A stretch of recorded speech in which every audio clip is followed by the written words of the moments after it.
Kenapa kita harus kritis terhadap para politisi yang terlalu populis, para kepala daerah yang tiap hari viral? Jawabannya sederhana, karena yang tampak belum tentu berdampak. Tapi nalar kita, nalar publik kita, terus-terusan dipaksa untuk sepakat terhadap semua yang mereka tampilkan di media sosial. Dalam teori-teori klasik mengenai kemajuan peradaban, perkembangan teknologi informasi selalu diasumsikan sebagai pendorong rasionalitas, pembuka akses terhadap ilmu pengetahuan, dan katalisator bagi demokratisasi ruang publik. Namun, dalam konteks sosial politik Indonesia kontemporer, terutama di ranah media sosial, hipotesis tersebut tampaknya tidak sepenuhnya berlaku. Alih-alih memperkuat budaya berpikir kritis dan partisipasi publik yang bermakna, media sosial justru menjadi arena baru bagi reproduksi kepalsuan, manipulasi simbolik, dan konstruksi pencitraan politik yang dangkal. Kemajuan teknologi informasi dalam kondisi literasi digital yang lemah berubah menjadi pisau bermata satu.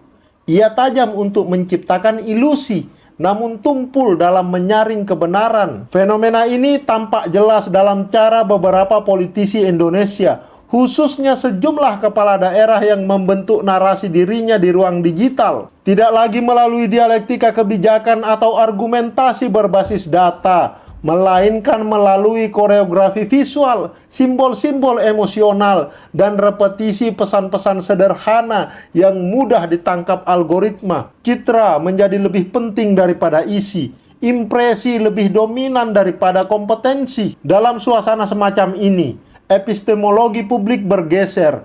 Apa yang benar tidak lagi ditentukan oleh argumentasi rasional, melainkan oleh apa yang viral. Kebenaran dikalahkan oleh keterlihatan, visibility, dan popularitas seringkali mengungguli substansi. Konsekuensinya, keaslian dan integritas politik bisa tampak usang dibandingkan produksi konten yang sensasional namun hampa. Lebih jauh, masyarakat yang minim literasi digital menjadi rentan terhadap efek kebenaran emosional, yaitu kebenaran yang dibangun bukan atas dasar fakta, melainkan berdasarkan sentimen dan resonansi afektif. Dalam ruang ini, politisi yang pandai memainkan simbol dan emosi lebih berpeluang mendapatkan legitimasi ketimbang mereka yang menawarkan pemikiran kompleks dan solusi struktural. Inilah paradoks besar dari era digital. Di satu sisi, kita memiliki keterbukaan informasi yang belum pernah terjadi sebelumnya. Namun di sisi lain, tanpa kemampuan menyaring, memahami, dan mengevaluasi informasi secara kritis, keterbukaan itu justru menciptakan overload dan disinformasi. Bukan pencerahan yang terjadi, melainkan kebingungan kolektif. Situasi ini menuntut refleksi serius. Kita tidak bisa lagi hanya berharap pada netralitas teknologi. Literasi digital yang melampaui kemampuan teknis menggunakan gawe dan aplikasi harus ditanamkan sebagai bagian dari pendidikan kewarganegaraan.